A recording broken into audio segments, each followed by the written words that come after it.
So we're asking the persons who are finishing lunch, we ask you to just come under the tent at this time because we're ready to begin.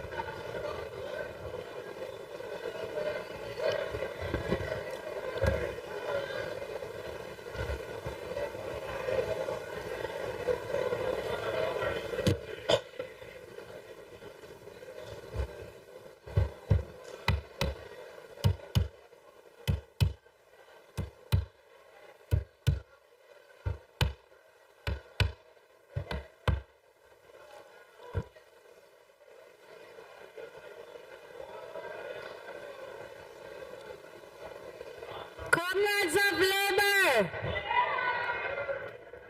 this is our 93rd Annual National Conference. Are we ready? Are we ready to celebrate? Let us celebrate our Labour Party. And we will start it off .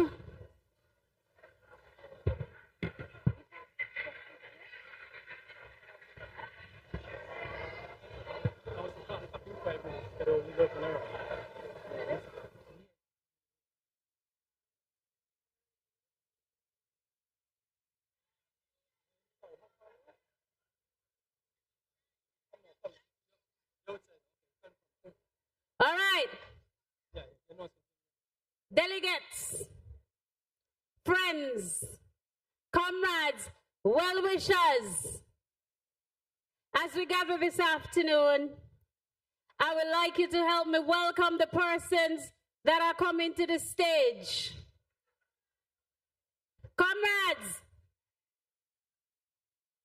we are the warriors from the East. We are the warriors from the East.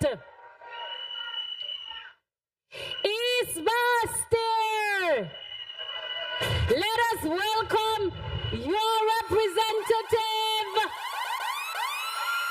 Let us welcome Dr. the Honorable Jeffrey Hanley.